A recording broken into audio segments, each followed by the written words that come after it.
Hello, hello, hello, my friends. So I want to show you what I've been working on over Christmas. The total Irish overhaul. So what I've done is I've made all of the clubs, the existing football clubs in Ireland, I made them extinct and just introduced 32 countries, 32 counties, 32 clubs. Might expand it outwards if it has issues with regions and things like that. But what I've done is I've recreated a very successful Gaelic football league and the provincial and inter-county league structure of the Gaelic games. What I've done is I've taken that structure and put it into Ireland just because it's a very fun way to play this game, I find, and I think it could actually strengthen Irish football and give it a more dynamic representative aspect in terms of like the players, where they're coming from, instead of having this like massive over representation of Cork and Dublin. So let me introduce you to what is the Irish Total Overhaul, or the Total Irish Overhaul. I'll cement a name later. Basically, if you want a bit of lore, if you want a bit of kind of like just like invent a reason why, we can say something along the lines of like, say the FAI, the Football Association of Ireland, just say it collapsed and they had the opportunity of forming a new league, and UEFA gave the Republic of Ireland and North of Ireland an opportunity to combine in a league. And say the Northern Irish Football Association, NIFL, they said no because they wanted to retain their Champions League spots. Yeah, fair enough. There we go. We've now explained why there is a Northern Irish Football League and a all-island football league representing the Republic of Ireland, and will represent European club competitions with the Republic of Ireland flag. However, it is open to 6 counties in the north of Ireland: Tyrone, Monaghan, Fermanagh, not Monaghan. And all the likes. So, there's the justifying lore behind it. The way this competition is set up is that I have the season broken up into essentially three phases.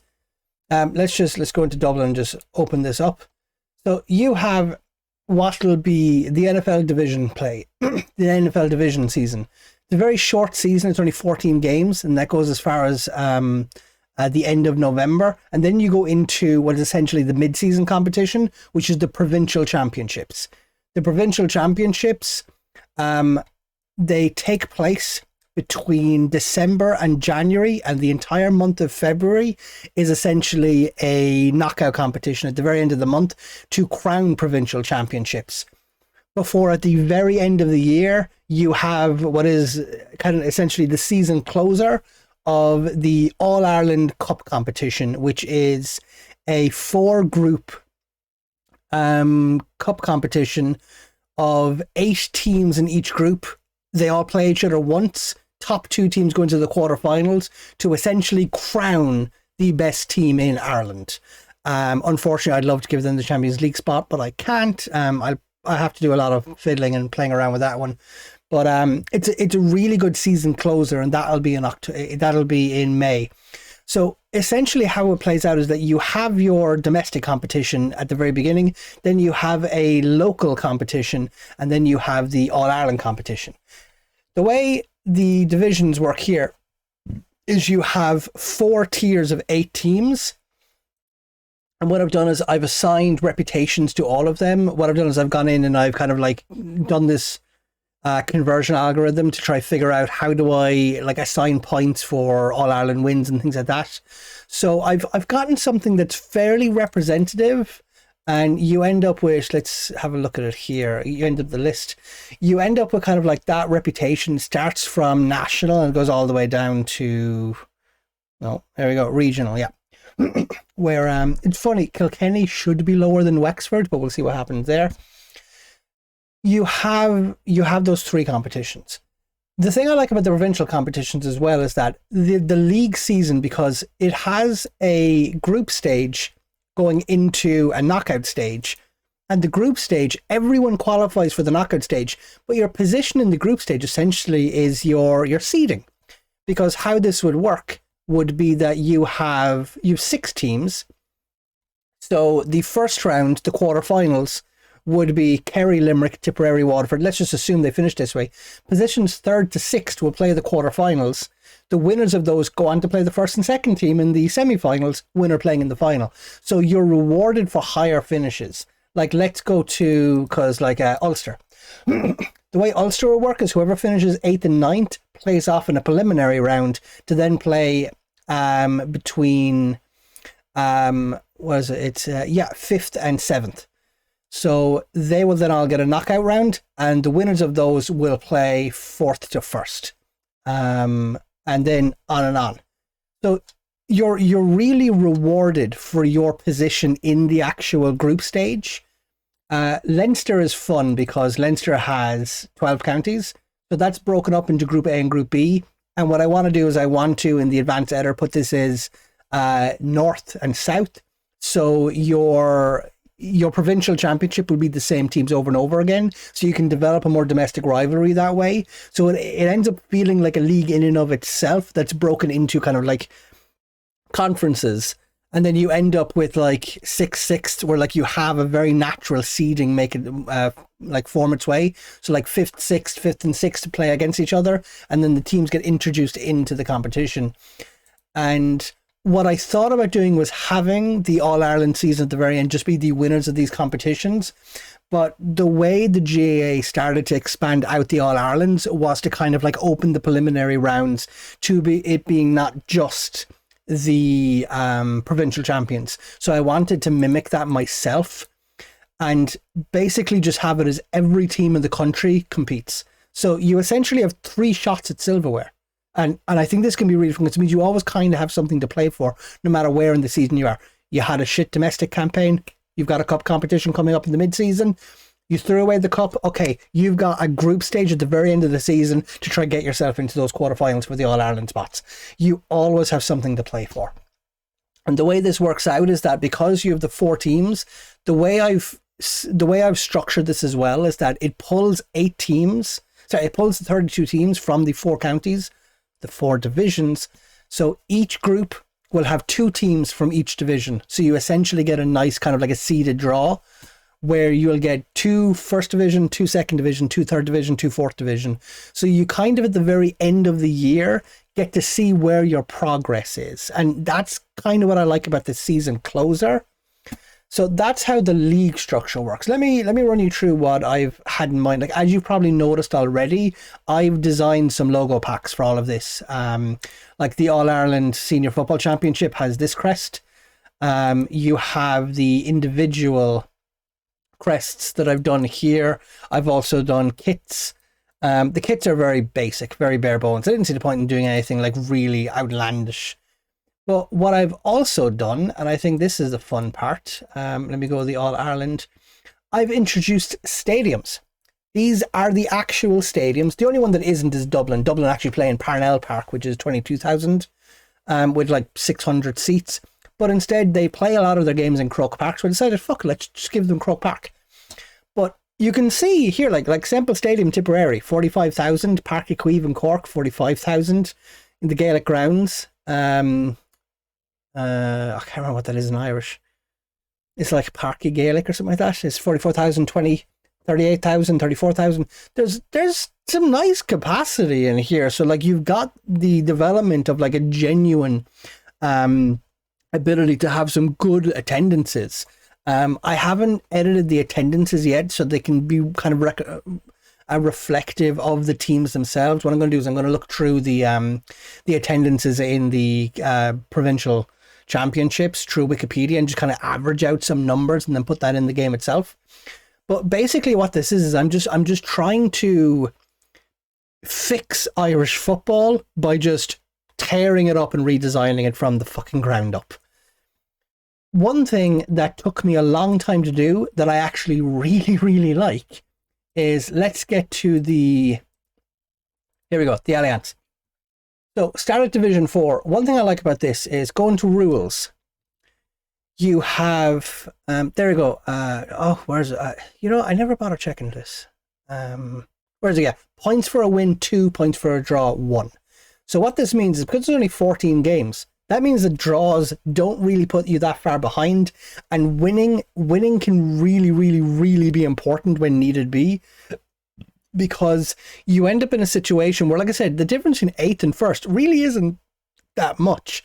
And I've decided to get rid of a playoff where it's just you win the competition or you finish runner-up. It's that simple. If you finish second, you missed out on silverware, but you get promoted.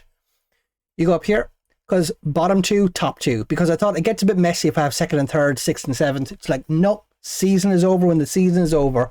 And again, it means that those draws, those like goals for, they become really important. And one thing I've lifted straight from the way the Alliance League works is, here we go, results between teams is ranked before goal difference. So like I said, you've only got 2 points for a win, but if you have beaten the home and away leg, those points become so much more important because you then need to get better results against everybody else to overcome that results between teams. So the league can like come down to the final day, and the whole point is I'm trying to make a league structure that doesn't drag on, but is also very exciting to partake and play in. Go up to the Division 2 and Division 3. I'm not sure how this is going to work if you ever like pull the Irish League up to being the best league in Europe. 7th position may end up going to Europe, and I think that could be fun because you then end up with a team in the second tier of Irish football playing in the Europa League or the Conference League, whichever one it ends up being. That's going to be funny for me.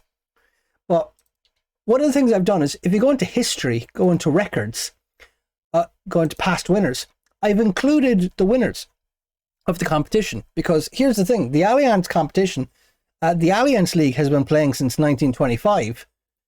But if you go to the All-Ireland Senior Final, this competition has been playing since 1886. The GAA is very old. It's very, very old. Limerick winning the first title. And one of the things I like is you can see some domination starting to form. Like Kerry, you're seeing Kerry come up an awful lot. Dublin will be in here as well. I've also introduced, like for the Ulster, I've also given winners and runners-up. Munster, the same. Leinster. And what this does is if you go into the individual clubs themselves and then go to competitions, you have a bit of an immersion factor that you can start settling into to determine who are actually the top dogs in this league, who are the most successful teams. And this will help form the rivalries, because I'm going to have to do rivalries as well. But you will see here, like go into overview, 30 All-Ireland Senior Championships, 13 top divisions, 60 Leinster Championships, and they have one Division 2. But like 13 runner-up, 13 runner-up, 22 runner-up. You're going to have some genuine rivalries coming here. Like, let's get Kerry. Kerry are the most successful team in Gaelic football. Go into Kerry, go into overview, 37 All-Ireland, 22 top divisions, 80 Munster Senior Championship football. Like, that's going to be like, here's a great save idea. Take a team in Munster and make them more successful than Kerry. Like, that can be a really fun save. Because it also means that when you go into, oh sorry, here it is, club background, you end up with a nicely fleshed out club background. Because like, founded in 1880, Kerry are a professional Irish club playing in the Alliance NFL First Division. Kerry won the NFL Division 1 last season. They played their home games at Fitzgerald Stadium and possess adequate, I haven't done anything with the training facilities. Having enjoyed their greatest era in the 2000s, the Kingdom are undoubtedly one of the most successful clubs in Ireland, boasting a proud total of 140 competition wins. Here are just some of their highlights. Kerry won the Irish Top Division 22 times, finishing runner-up 7. And you end up with some really, really interesting saves. Like, here's one you can take as well. Go down to Division 4, see Kilkenny. If you go into history, overview, 3 football championships, go into competitions, runner-up in the Senior Football Championship, runner-up in Leinster. But here's where it gets interesting. Go to club background. Having enjoyed previously their best spell in the 1990s, now enduring a 110-year barren spell. Here's a save idea. Enter into the Leinster Senior Championship, take over Kilkenny, and the goal will be to end the drought. Win something with Kilkenny, and then mount a challenge to challenge Dublin for supremacy in the Leinster region. Because, again, how I want this save to work is you've got your national division, which will be for selecting teams to represent Ireland, but where the meat and potatoes of this league takes place is you then getting into the second part of the season, where it is the Provincial Championships and then the All-Ireland Championship. That is what I want this database to be. You've got your 3 phases, and each phase has a particular goal. You've got your run-of-the-mill ordinary league football, and then you've league football combined with knockout competition, and then you have what is essentially kind of knockout football in league structure where it's only top two. So a lot of teams are getting knocked out here. Like 6 teams will not make it past the opening stage going into that final. I'm really looking forward to this, and I want to do a save on this myself. So what I have yet to do is, like, let's go into Mayo for a second here. Like, I've opened this up. I've given them the stadium. They have no players. None whatsoever. They have no, what's the word? They have no under 23s, no under 19s. They have no rivalries. They have no players. They have no manager. There's a lot of little things I need to do. Like, I need to do derbies because there's a crap ton of derbies. Like me, the Dublin, that's a derby. That's a rivalry. Oh my God. There's more fist fights in that game than goals scored. I also want to do like media, and I want to have a go at making kind of like a more intricate competition through the advanced rule letters if I can. But what I'm really excited about this is I just want to make the Irish League entertaining, because whenever I play with the standard editor, the reputational damage done to Ireland by all of the clubs being so low reputation wise, and the facilities are dog shit. Like so many of the smaller lower league clubs in Ireland, they have facilities of like 1, 2, maybe 3, meaning it can take you 50 to 60 years to get facilities anywhere near being able to produce players that can even compete at a Europa or Conference League level. This is if you're not raiding free markets or raiding the British Isles and taking over the best English and Scottish talents that they just don't want. If you want something to develop Irish players locally, I think this could be a really good database. And this is what the Total Irish Overhaul is going to be. So this essentially is the beta version that I have done at the moment. It's nowhere near finished. It's nowhere near ready for public consumption, but I wanted to keep you up to date on what I have done with it. And let me know if you want to see me do a save in this, or if you want any kind of like additional ideas, anything you want me to play around with. In the meantime, think of more videos for the editor, because they seem to be my most popular videos and I have a few things to do. So friends, I'll catch you next time. Bye-bye.